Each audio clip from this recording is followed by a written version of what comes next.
this sort of essence of that just ignited this passion in me for that's what I want to do. That's exactly what I want to do. And I was lucky enough to be able to follow up and do it. But it's another thing to look down the road 10, 20, 30, 40 years, and I mean this, to say I'm still making a living as a creative, artistically. That's a real treat. That's a real blessing. If I'm going to be hired, that we have a multi-ethnic cast. I want to make sure that we're putting on things that reflect the period and the time. So not only the material, but I also want to know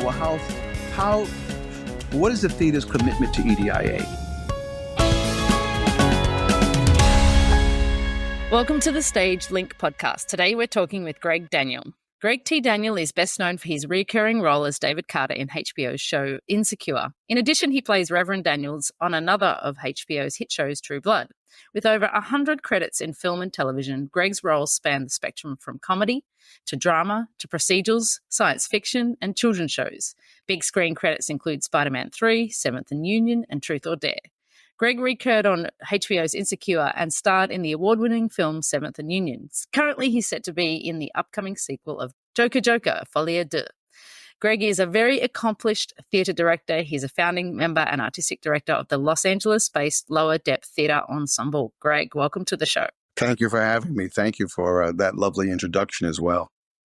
We just discussed offline that you were born and raised in Brooklyn, but you're now in Los Angeles. I wanted to ask you, how did you begin your journey to performing arts?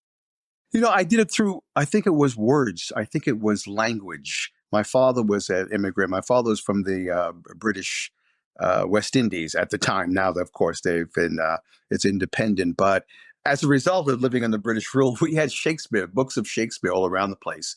And as being the precocious child I was, I would read it. I couldn't make out what it was saying, but something about the language I really enjoyed, the poetry. And then when I saw my first professional production of a play, it was a classic play. I think it was, a Moliere play, a restoration comedy. Suddenly that world of costumes and movement and lights and sound. And I just thought, boy, if I could do that with my life, that's exactly what I wanted to do with my life. So, but I think my initial introduction into theater was really language, the speaking of, the relation of language and how we communicate what we're saying. And after that, and obviously one of the playwrights I do a lot of is August Wilson, who was a poet before he was a playwright. So again, I had this wonderful melding, this wonderful meeting of my love of language and what it can accomplish with a playwright whose ear is so sensitized to language and rhythm and pitch and et cetera, et cetera. How old were you when you saw that Moliere play? Do you remember? Oh, my goodness. I was, because like I said, I use the word precocious lad.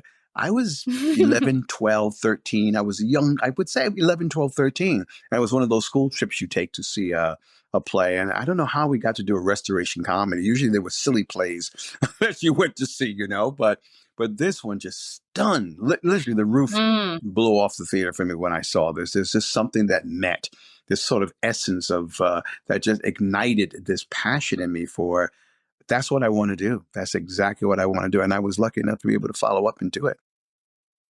It's funny, isn't it? Such a pivotal age. I think I was around 11 when I first saw my local production of Fiddler on the Roof. And in the same vein, I was like, I want to do that. And I didn't know what that was, but it was just that. And I don't know, I performed for years, but I'm not a performer. I don't know why I stayed in the game. It's quite funny because something was drawing me to the theater, but I ended up backstage. And that's right. Something draws you. There's a kind of, as children, we're not so manipulative about our emotions or how we're feeling. So when something draws our attention, whether it's, again, rhythm, whether it's just the fluidity, the musicality of language, something is, in essence, is drawing us to it. We can't explain it because we don't have the words for it, but I knew I was moved so emotionally, just as you were from Fiddler on the Roof, that I just knew it was a world I wanted to remain in. And of course, I had people along the way who, of course, guided me. And one of my biggest influences, I did meet him in those days. Sidney Poitier was a very famous actor. He was one of Hollywood's finest. And just to see this Black man, tall and resplendent and eloquent and just this dignity, seeing people like Sidney Poitier, Harry Belafonte, just told me or gave me license to think I could do that as well, because Yeah. they were just so stunning and so striking that so thank God I do really stand on the shoulders of giants, of people who came before and were certainly in the 60s. You didn't have a lot of actors of color in leading roles in Hollywood on Hollywood. So and he started in the theater, of course. Raisin in the Sun was sort of his Yeah. one of his claim to fame. So I had these role models along the way, personally and professionally, which told me it's okay, though it's a kind of a far stretch. Others have done it, so I'm giving you license and permission to do it as well. Yeah, it's amazing when you say that, because when you do think of Sidney Poitier, you think of that strength and Oh, agency had in the space, right? And what do you think creates that as a director? Like, how do people bring that to the stage? well, he came from a very poor background. He came from a Caribbean island. I just think there was something. So his background wasn't in the arts. Certainly, my parents' background was in the arts. But there's something you can't name that draws you. But I do think the immigrant has a special, because we're the other sometimes, and that can be used obviously Hmm. in dubious ways and in certainly reductive ways, but because we might be more sensitized. It's like sometimes Americans go abroad to find their voice in many things. I'm thinking of James Baldwin, for instance, when he went to France. Even though he was American, but in there he found what his Americanness was. There might have been something about Sydney, and people like Harry Belafonte, who came to this country, who was able to just connect into language and mannerisms and things that we might be desensitized to because we grew up here, but they both came as young men. So they might have been just like the immigrant experience. They might have been just more akin to and open to those sounds, those smells, those movement, those places that were so unlike where they came from. I like to think.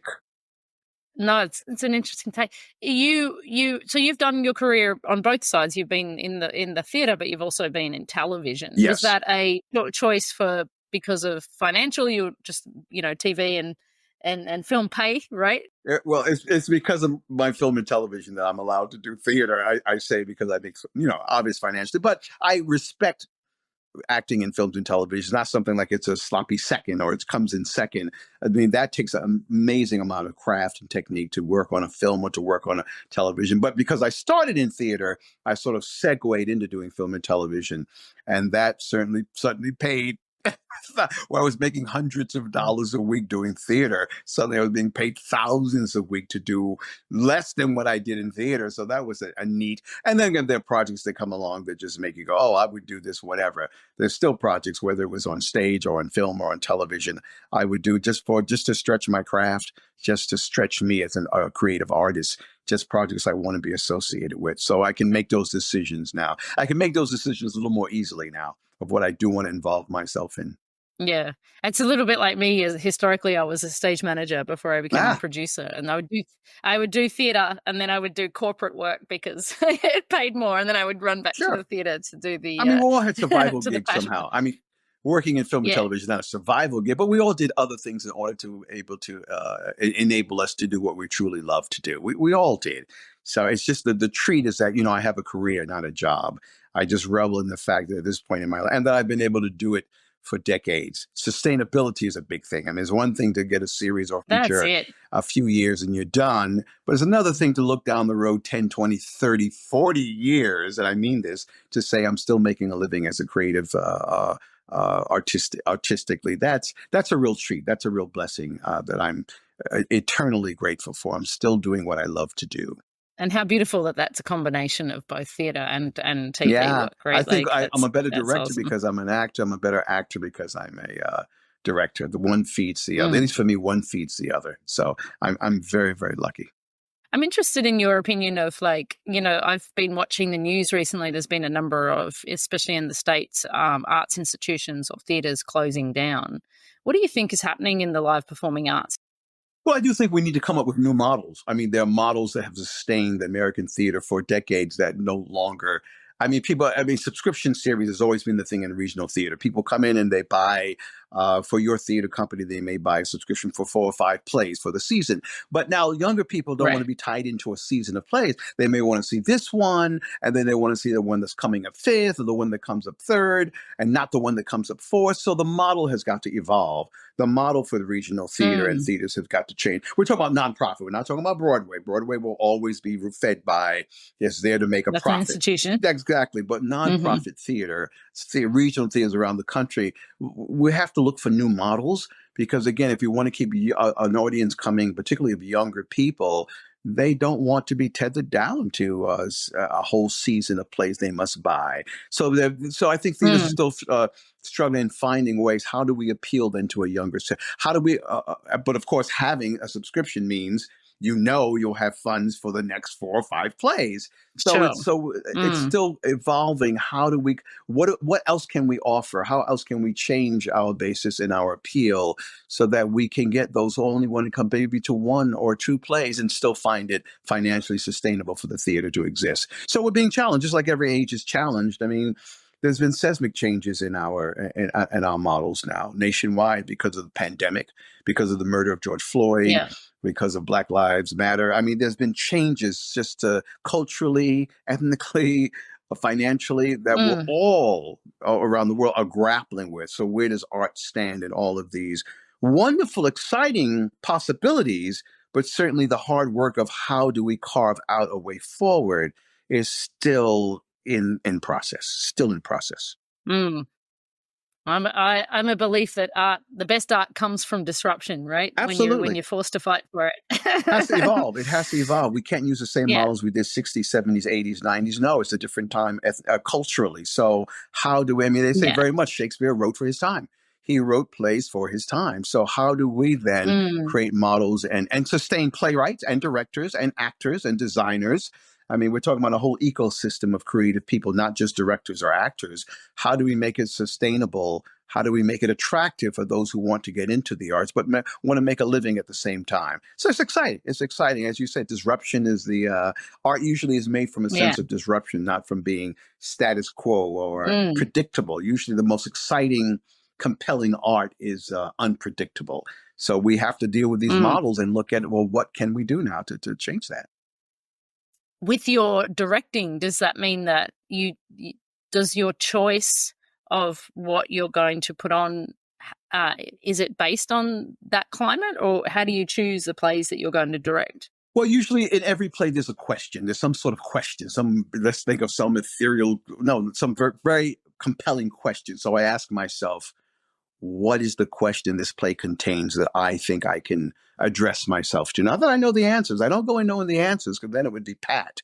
I would just be repeating myself, Mm. applying the same model and role I use again. So I go and say, what is this play asking? What's the question? And now culturally, also, I insist if I'm going to be hired that we have a multi-ethnic cast. I want to make sure that we're putting on things that reflect the period and the time. So not only the material, but I also want to know, well, how what is the theater's commitment to EDIA, to equity, diversity, inclusion? What is this theater's what are they willing to do? Are we willing to have, when we do a Shakespeare Mm. play, are we willing to have a black Hamlet? Are we willing, and that's not Othello. Are we willing to have an Asian, Desdemona and an Asian Medea? I want to know Mm. how committed to you are this, because these, again, why not? And why not? So Yeah. I'm looking for companies that are flexible in that have forward thinking in that way, and exclusion of LGBTQ plus.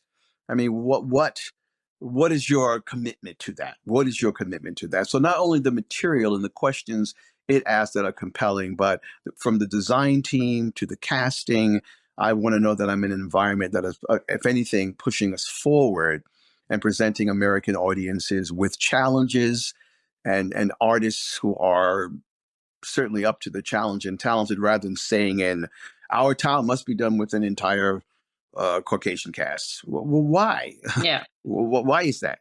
What's the basis of that? And we're asking these questions now. Theaters are asking these questions. Also, do the classics necessarily have to be the Greeks and the Elizabethans? Can it be August Wilson? Can it be that sort of playwright who wrote a 10-play cycle? I mean, isn't that isn't he one of America's greatest writers? Two-time Pulitzer Prize winner who wrote about African Americans in every decade of the 20th century.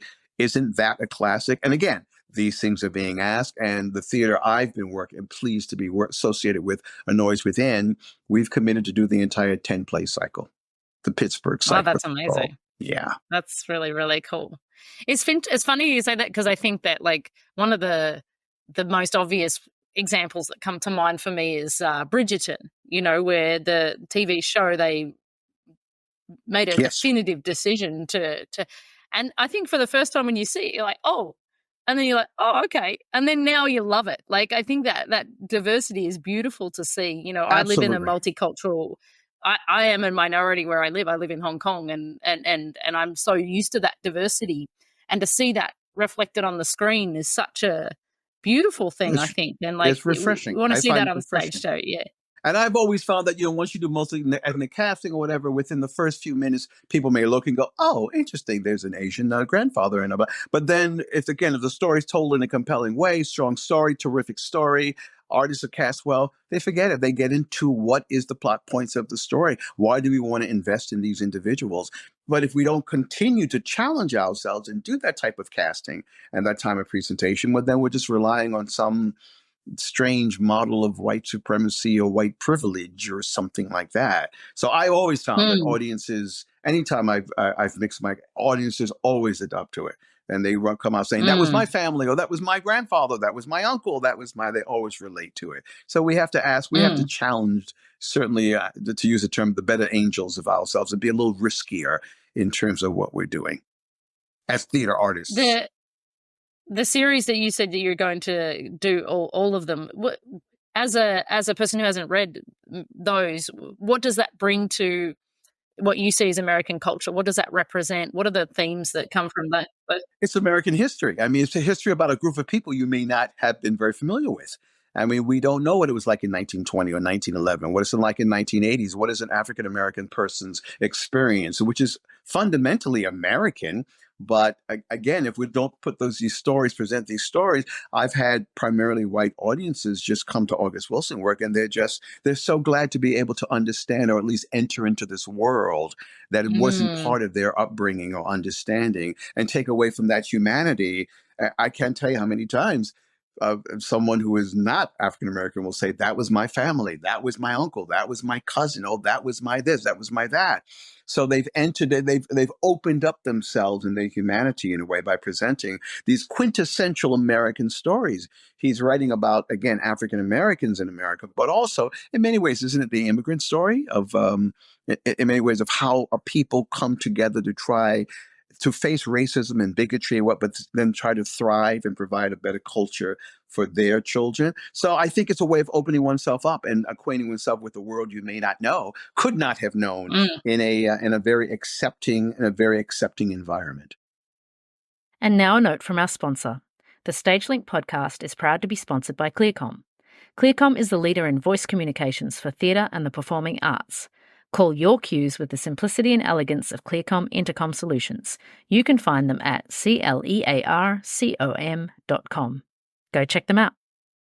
I think the same thing is actually happening in Australia when I think about the education of what the Indigenous culture was for me as a white person growing up in Australia. And now, that was a fairly whitewashed version of it, I guess, in terms of, well, there's the Dreamtime stories and we do a bit of Aboriginal art and all of that sort of stuff.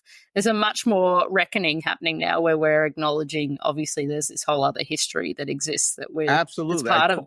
I taught in Perth a few years ago. I've got a Western Australian Academy for Performing Arts. WAPA.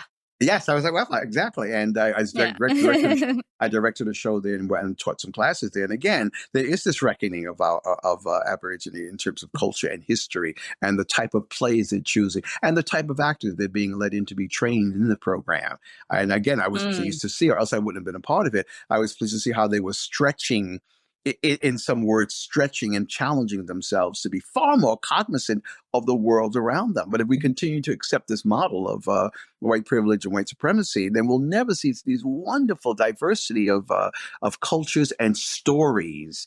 Everyone loves a good Mm, story. And at Hollywood, that's everyone right. loves a good story. Everyone's always looking for a good story. So why not diversify in a way where we can learn good stories and that replenish us, that Mm. recharge us? So that's what theater, feature, film, television can all do. We just have to challenge the kind of material we present to our audiences, who I believe will step up to the challenge because I've seen it happen enough times. They will step up to it and embrace it as their own.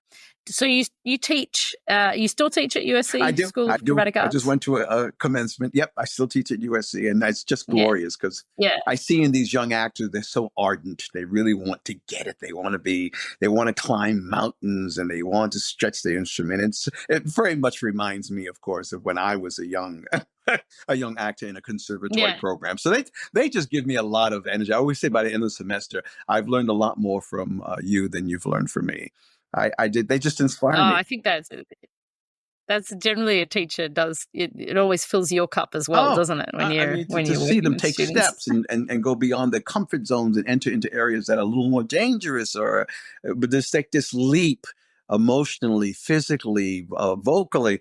It's just I sometimes I walk out of class just feeling so replenished and just so pleased that I've met. Who knows whether they'll remain actors or not? I don't know whether they will, Mm, but in terms of knowing who they are and their instrument and what they can offer the world as a creative artist, I'm very pleased when I can leave a class going, okay, I think someone walked away with a little bit more knowledge, a little bit more exposure, a little more insight into who they were than they did before. So yes, I still teach there, and I love the students. I just love what they're trying to do. I love it.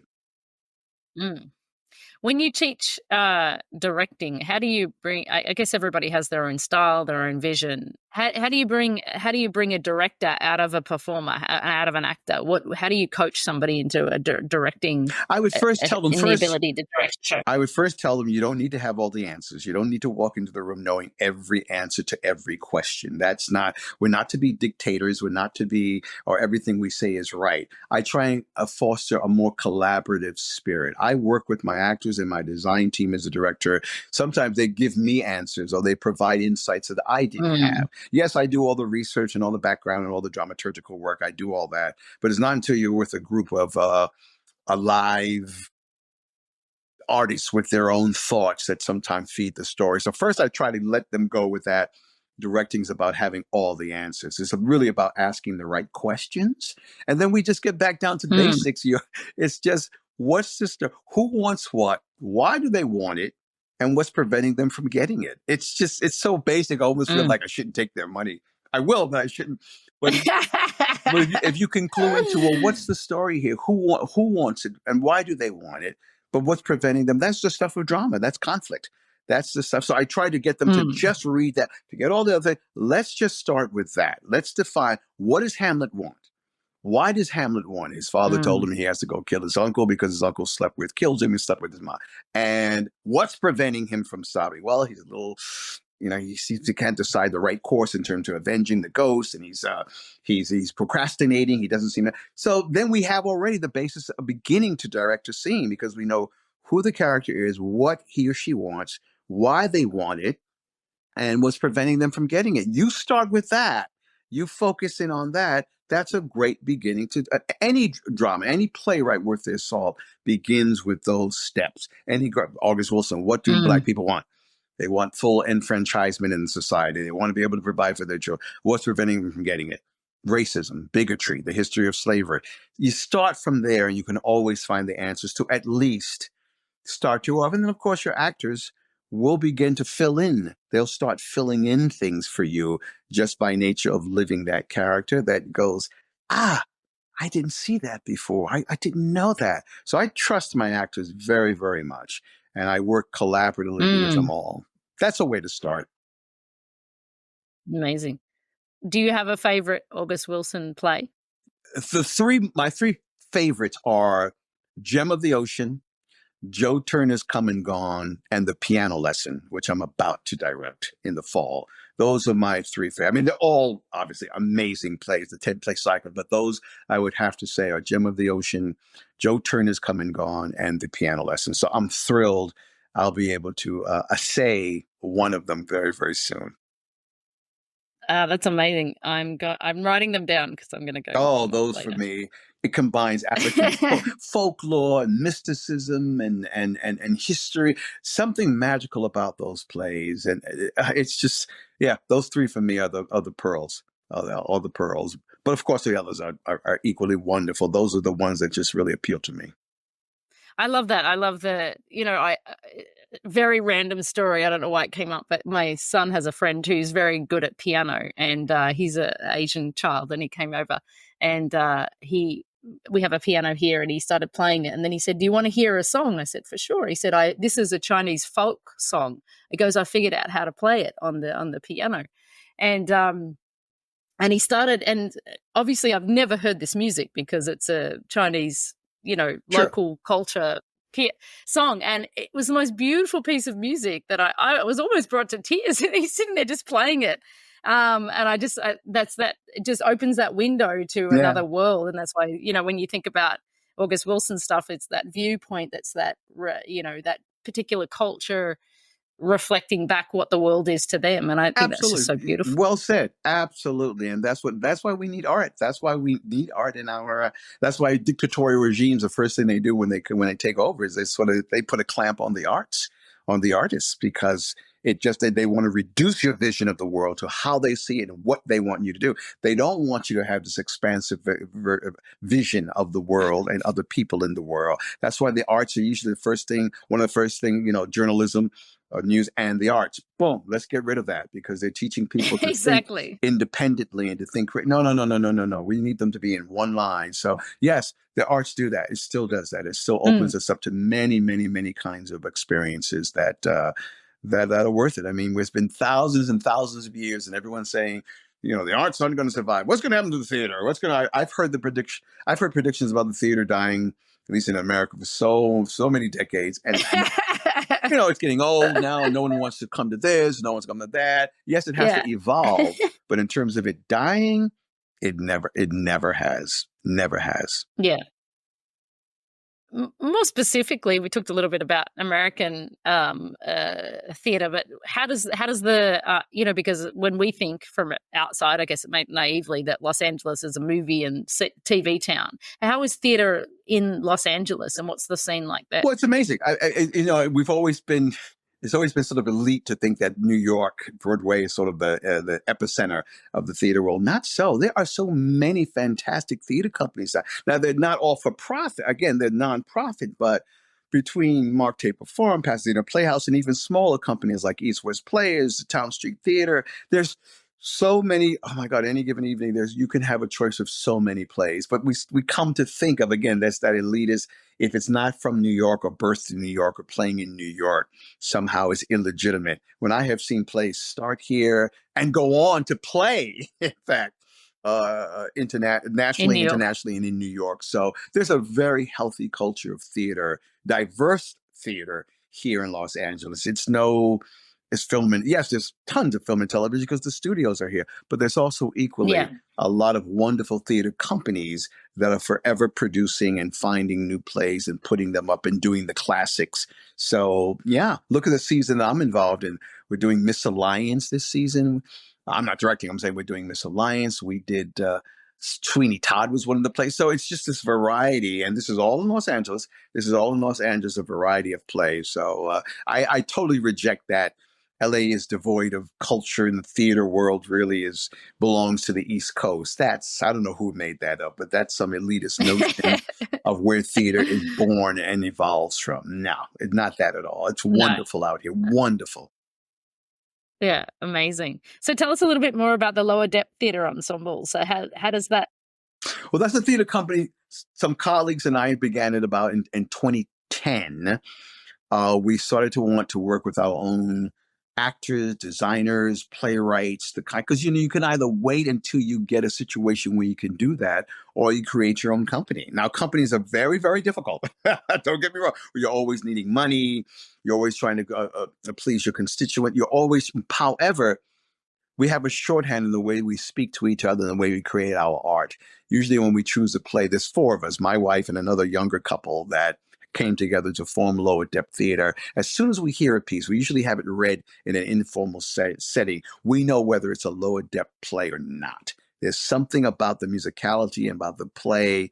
In fact, right now, there's a wonderful play by a British playwright, Lolita Chakrabarti, who wrote, I think she wrote the book for The Life of Pi, the musical. But she also has a play, a two-hander called Him, which we're considering. We love the play, and we would love to mount the play. But again, it's doing the material we really want to do, hiring the kind of design team and actors we want to put up and present the American theater with that voice that may not have been heard as much, a story that they may find unique and opening. So it's great to be able to choose material and author material. We've also put out commissions for full-length plays. We had a commission series for about a year where we supported, actually a number of years, where we supported 3 full-time plays. We still haven't mounted them, produced them, but we will eventually produce these plays. So it lets you get your finger in a pot in a way that's more active rather than being passive and waiting for something to happen. Lower depth. And our stories tend to be about the African diaspora, and worldwide, though. It could be in England, it could be anywhere in the world, but people, diasporic people, that's our bend. And I'm very proud of the company. That's amazing. Well, we always ask these final 2 questions from all of our podcast guests. So here they come. What's your most favorite thing about your job or the industry? Oh, I think it's amazing. I get paid for it. I get paid to do what I love. I mean, the fact that I get paid, and I'm not paid just financially. I'm talking about paid emotionally, psychologically. In a world that's crazy and filled with turmoil and adversity, I come away sometime from a story so replenished and so enriched about the human condition that's gold every time to feel. In fact, it has nothing. Financial is nice, but what's more so is how it feeds my spirit. How stories can feed my spirit. That's what I love to do. I love that. And if you could change one thing about your job or the industry, what would that be? Change one thing about the job or the now that's a tough one. I mean, I think I would continue to petition it to be more diverse. I wanted to include performers who are physically challenged and LGBTQ plus and different ethnicities. I just want to continue to push us to that we're not settling for what came before. We're honoring it. I'm not saying that has to be thrown out and burnt to the ground. No, those are great models sometimes that have been created, but we should feel this sense of we're still exploring. So let's not lock it down here. Let's continue to push the envelope. Let's continue to evolve. Let's continue to be disruptive, because in disruption, again, there is art created. So I would just encourage this industry to continue to find. You were just saying Bridgerton and what Shonda Rhimes does. Suddenly she comes along and she changes the whole makeup of what an Elizabethan or Edwardian landscape looks like. Those are the kinds of artists we need and places to produce that kind of work, that we continually challenge what we hold as, oh, that's normal. That's the way it is. No, it doesn't have to be that way. Yeah, it's beautiful. I think that's great. I think that what I've been watching over the last few years, especially I think during the pandemic, there was a lot of internal reflection generally on people and the culture, everything. Absolutely. It stirred up a lot. And I think it pressed the accelerator on a lot of these things and issues, and bringing it to light. And America's been one of the sort of pioneers in terms of the advocacy for that within the arts, which is seen around the world, not necessarily reflected yet, I would say, because there's still other countries and cultures that are coming to terms with their own history and stuff like that. But the great thing about American media is that it's out there around the world, and so you can't, once that lid is off, it's very hard to put it back in. That's right. Once we've opened the door, suddenly they'll question, well, why aren't we doing that? Or maybe we should try and do that. Let's take an attempt. It looks like it's all right because it works for that. That nation is doing it, and they seem to it seems to enrich them. So absolutely, I'm proud of America for that alone, that we are taking models now, looking at them, a hard look at them. And sometimes it's very difficult. It's very, the devil you know is better than the devil you don't know. Sometimes people feel that way.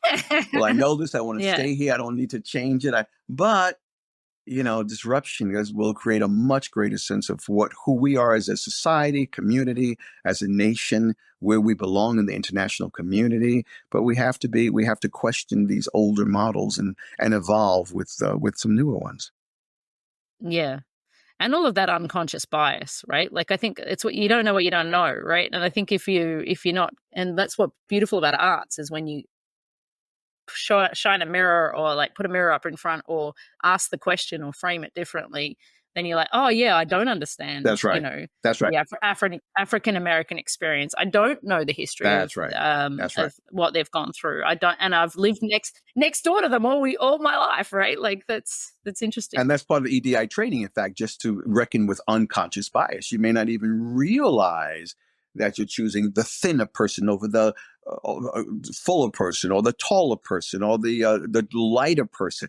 With unconscious bias, it can be so insidious the way it's infected us that you have to be made aware of. Oh yeah, I do seem to go with that choice again and again and again. Why do I go with men for that job and not women? Why do I think somehow that's illegitimate so yes, all of that has to be questioned and looked at very hard, and I promise what comes out of it will only enrich us, but it won't reduce us at all if we take those chances. 100%. Yeah. Greg, what a pleasure to have you on the Same podcast here. today. Thank you so much for your time. Thank you for letting your me insights drone on about what I do. I do appreciate you letting me go on about what I do. Thank you so much. There was no droning whatsoever. It was a very insightful conversation. Makes me feel good. That makes me feel good. Thank you so much, Anna. Thank you. I appreciate it.